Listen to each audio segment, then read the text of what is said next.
Et ça fait tellement d'années qu'on attend ça, forcément on est content.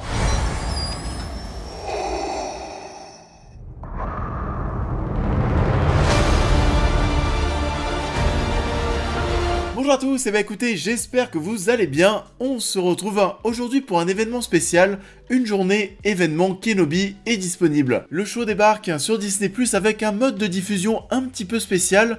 Les 2 premiers épisodes sont disponibles dès aujourd'hui. On est, oui, c'est vrai, le vendredi, c'est pour ça que c'est un petit peu spécial. Le reste des épisodes, comme d'habitude, ça viendra chaque mercredi. En soi, ça ne change pas grand chose. On va revenir dans cette vidéo sur le début de la série, mais avant ça, je vous conseille d'accrocher vos ceintures parce qu'on va se rendre dans une galaxie lointaine. Oui, très très lointaine.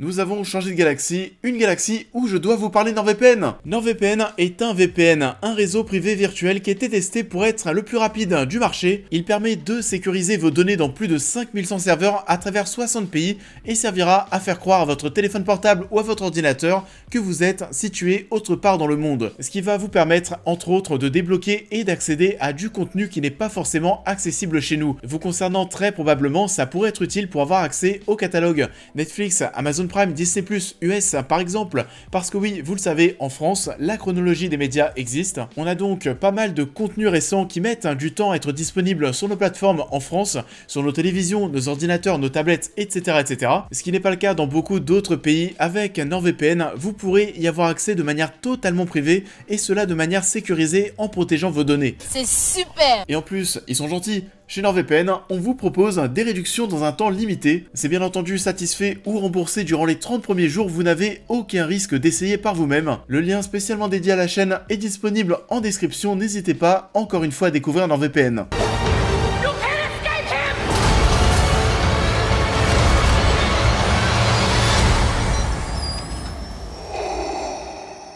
Du coup oui, c'est bon, on est de retour. Qu'est-ce que j'ai pensé de ces 2 premiers épisodes de Kenobi? Je le rappelle qu'ils sont disponibles depuis ce matin sur Disney+. Et je rappelle aussi qu'il n'y aura que 6 épisodes. C'est assez peu, c'est moins que les saisons de The Mandalorian. Et même Boba Fett, il me semble que c'était 7 épisodes. Ouais, il y en avait plus. On est sur un format visiblement 50 minutes. Le premier dure plutôt 55-57 minutes.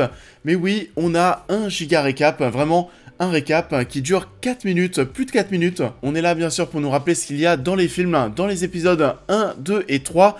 Parce que oui, la série Obi-Wan se place entre l'épisode 3 et l'épisode 4. Je parle là aussi des films. Et vu que ces longs métrages sont sortis il y a pas mal de temps, on a jugé utile de faire ce très très gros récap. Et du coup, qu'est-ce que j'ai pensé de ce début de show? Alors oui, bien sûr, ça fait plaisir. Bien sûr, c'est cool de retrouver tout ça. Après, j'avoue, malheureusement, je vais pas dire non plus que j'ai trouvé les épisodes creux, mais on sent qu'il n'y a pas non plus énormément de choses à raconter. On pouvait déjà un petit peu l'imaginer d'un côté parce qu'il n'y a que 6 épisodes, ce qui est très très peu, mais aussi parce que ce show doit se situer entre l'épisode 3 et 4 des films, et du coup, à ce moment-là, on peut pas raconter, on peut pas prendre énormément de liberté, parce qu'il faut que ça reste cohérent avec la saga. On sait bien comment se retrouvent Obi-Wan et Dark Vador dans l'épisode 4, faut pas que la série parte en couille. À ce niveau-là, je suis très pressé de voir la fin du show, parce qu'il faut que ça reste cohérent. On sent que c'est assez calibré, qu'il ne faut pas partir dans tous les sens, on essaye bien sûr de jouer avec l'aspect nostalgique.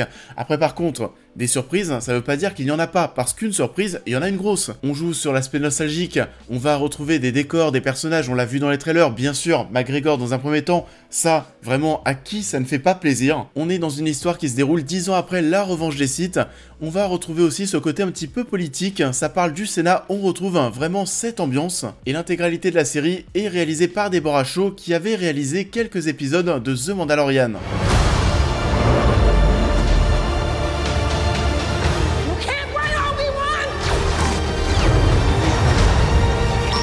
Après, l'un des points sur lequel j'allais avoir pas mal de craintes, ça allait être l'aspect visuel, l'aspect artistique, l'aspect technique. Encore plus, je pense, après Boba Fett, que j'avais pas franchement kiffé. Je me demandais quel allait être le degré d'implication, le degré de sérieux des équipes pour faire en sorte que ce Kenobi soit une réussite vraiment après Boba Fett. J'ai un peu peur pour la suite des séries Star Wars sur Disney+. Et du coup, mon verdict, j'ai retrouvé des choses qui faisaient, oui, très Star Wars, épisode 1, 2, 3, ça rappelait cette ambiance, ça rappelait tout ça, ça faisait plaisir.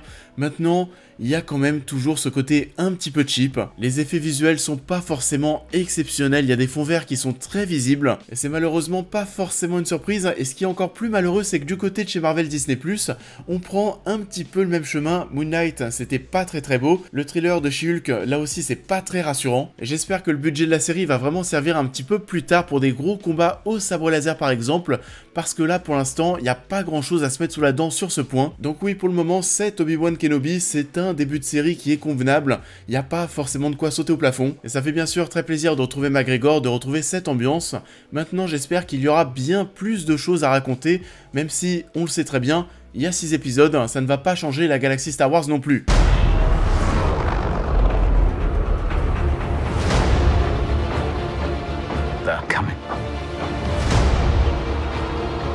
Et ça en est tout pour cette partie sans spoiler. Pour ceux qui vont nous quitter, n'oubliez pas de liker et de partager la vidéo, de vous abonner, de me suivre sur l'intégralité de mes réseaux sociaux. d'Autocritique arrive. Et dans cette partie spoilers, on va bien sûr un petit peu plus parler du personnage de Kenobi et de cette grosse surprise qui est présentée ici. On spoil.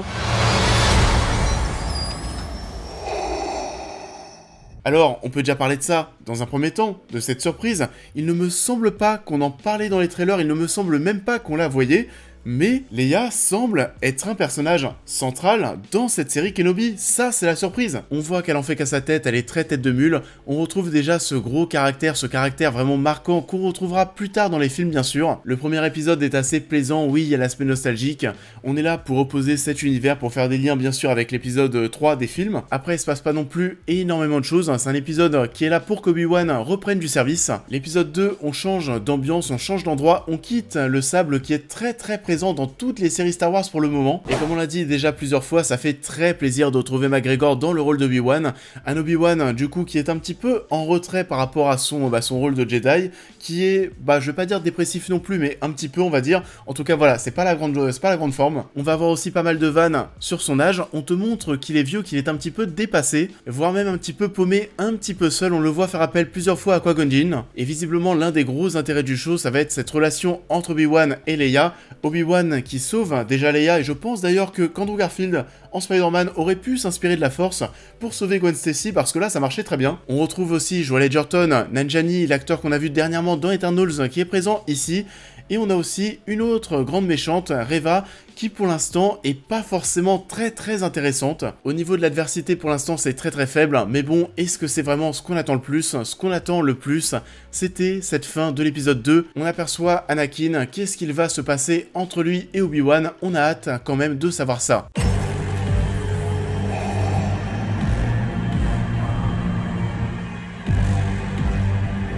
Ça en est tout pour cette critique, j'espère qu'elle vous aura plu comme d'habitude. Je vous invite à la liker, à la partager, à me dire en commentaire ce que vous avez pensé de l'œuvre en question, à me suivre sur l'intégralité de mes réseaux sociaux pour plus de news et réactions à l'actualité, mais aussi à devenir membre soutien si vous souhaitez soutenir mon travail, et on va se retrouver très vite sur la chaîne pour cette prochaine critique.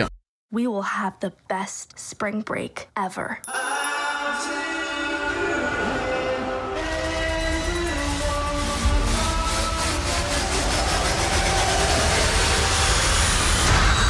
Et oui, c'est vrai qu'on est sur un vendredi assez balèze. Le volume 1 de la saison 4 de Stranger Things est disponible. Je vais dès maintenant commencer à regarder tout ça pour vous proposer aussi une critique de cette première partie de saison. Et c'est donc un giga vendredi pour tous ceux qui sont intéressés par la culture populaire, la culture geek. Je remercie encore une fois NordVPN pour avoir sponsorisé la vidéo. Je vous souhaite à tous un très bon vendredi, une belle fin de semaine, et je vous dis à très vite.